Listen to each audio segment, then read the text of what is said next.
In 1949, a businessman forgot his wallet at a restaurant. Embarrassed, unable to pay, he had to call his wife to bring money. It was a humiliating moment that would change the world forever. His name was Frank McNamara, and that forgotten wallet sparked an idea. What if you could pay for dinner without cash? What if restaurants would let you sign for meals and bill you later? 1 year later, McNamara launched Diners Club, the world's first credit card. Not a charge plate, not store credit, a universal card accepted at multiple restaurants across New York City. Within a decade, the credit card industry would be worth billions. Today, it's a $4 trillion market. And it all started because one man forgot his wallet and decided embarrassment was a business opportunity. This is how Frank McNamara invented the credit card and accidentally created the debt economy.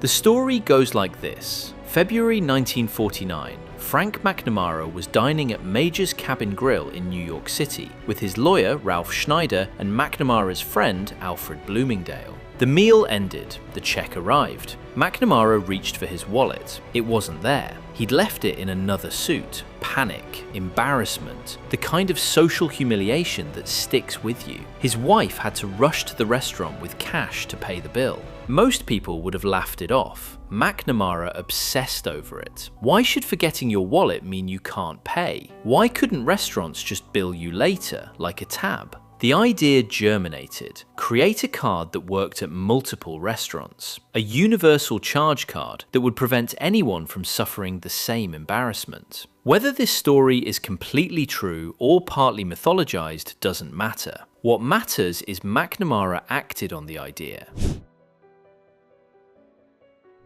McNamara partnered with Ralph Schneider and Alfred Bloomingdale to create Diners Club in 1950. The concept was revolutionary. Cardholders would pay an annual fee, $3, equivalent to about $40 today, for membership. In exchange, they'd receive a cardboard card they could use at participating restaurants. When dining, they'd present the card, sign for the meal, and walk out. No cash, no checkbook, just a signature. The restaurant would send the signed slip to Diners Club, who would pay the restaurant 95% of the bill. The 5% was Diners Club's fee. Then Diners Club would bill the cardholder for the full amount. The cardholder had to pay the entire balance monthly. No revolving credit, no interest. It was a charge card, not a credit card in the modern sense. But the innovation was profound. One card, multiple merchants, centralized billing. Nothing like it had existed before.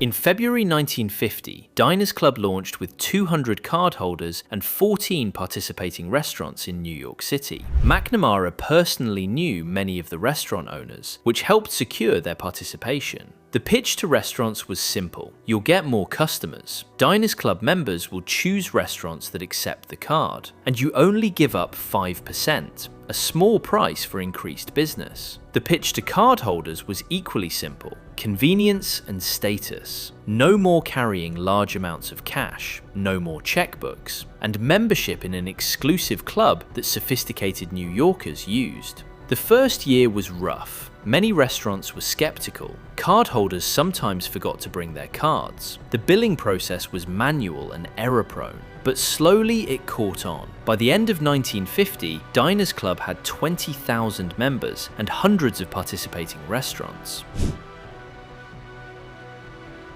What made Diners Club explode wasn't restaurants, it was travel and entertainment. McNamara and his partners realized the card's real value was for business travelers. Salesmen, executives, and professionals traveling for work needed to eat at restaurants, stay at hotels, and cover entertainment expenses. Diners Club made this seamless. One card, one monthly bill, easy to expense and reimburse. Diners Club aggressively recruited hotels, airlines, rental car companies, and entertainment venues. By 1951, the card was accepted at thousands of locations across the United States, and the exclusivity became a marketing advantage. Diners Club wasn't for everyone. It was for successful businessmen who traveled, dined out frequently, and could afford the annual fee. It was a status symbol.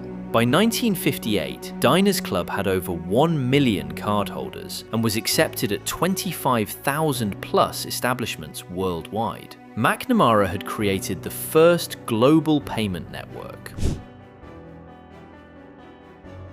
Success breeds competition. By the late 1950s, others saw the opportunity and launched competing cards. American Express introduced their charge card in 1958, targeting the same affluent business traveler market. They had an advantage: an established global brand and existing relationships with hotels and travel companies. Bank of America launched Bank AmeriCard in 1958, which would later become Visa. Unlike Diners Club and American Express, Bank AmeriCard offered revolving credit. You didn't have to pay the full balance monthly. You could carry a balance and pay interest. This was the crucial innovation that Diners Club missed. Revolving credit meant consumers could buy things they couldn't immediately afford, and banks could charge interest on unpaid balances. Suddenly, credit cards weren't just about convenience, they were about debt. And debt was far more profitable than charge cards.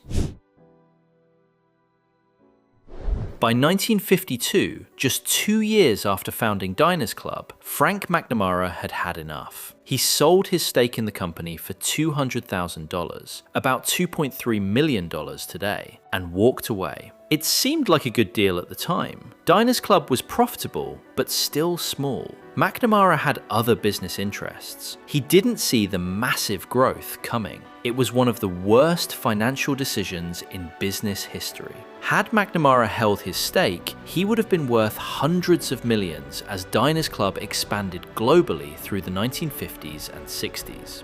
Ralph Schneider and Alfred Bloomingdale stayed with the company and became extremely wealthy. McNamara became a footnote, the inventor who sold too early.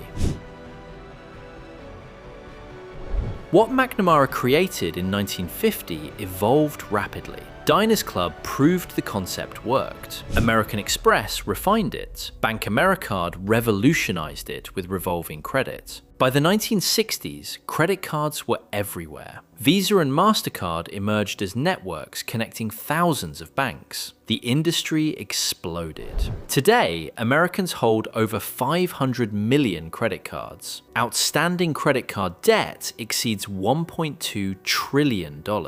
The average household carries $6,371 in revolving debt at 20% plus interest rates. What started as a solution to an embarrassing dinner became a $4 trillion industry built on consumer debt. McNamara wanted to prevent embarrassment. His invention created a system that traps millions in debt they can never escape.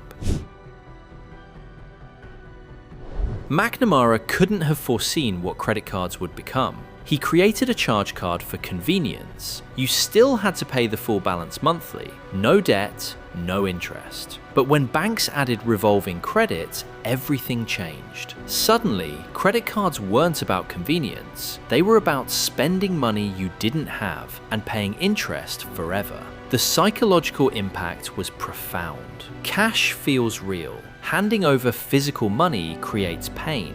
But swiping a card? Painless. Signing a slip? Easy. People spend 12 to 18% more when using cards instead of cash. Credit cards rewired consumer behavior. They made debt normal. They made overspending easy. And they generated hundreds of billions in interest for banks. McNamara wanted to solve a moment of embarrassment. He created the infrastructure for permanent consumer debt. Frank McNamara died in 1957, just 7 years after inventing the credit card. He was 40 years old. He never saw the industry truly explode. Diners Club continued operating and still exists today, though it's a shadow of its former dominance. American Express, Visa, and MasterCard became the giants. But McNamara's innovation, one card, multiple merchants, centralized billing, remains the foundation of the entire industry. Every credit card works on principles he established in 1950.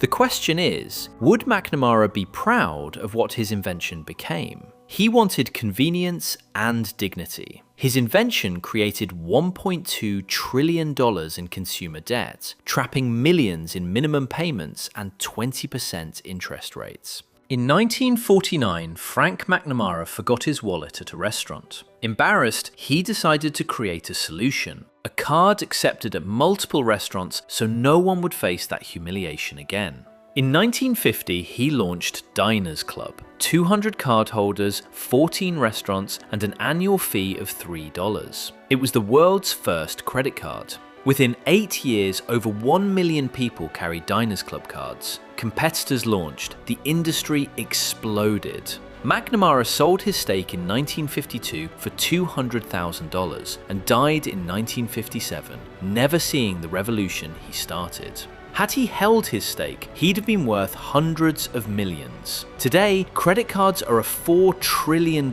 industry, over 500 million cards in America alone, $1.2 trillion in revolving debt. Average household pays $1,380 annually in interest at 20% plus rates. McNamara wanted to prevent embarrassment at dinner. He created an industry that profits from trapping people in permanent debt. From a forgotten wallet to a $4 trillion industry. From convenience to debt slavery. All because one man was embarrassed and decided to fix it. That's how the credit card was invented. Not to help people. To prevent one man's embarrassment. And now, millions are trapped paying interest forever. Welcome to the legacy of the forgotten wallet.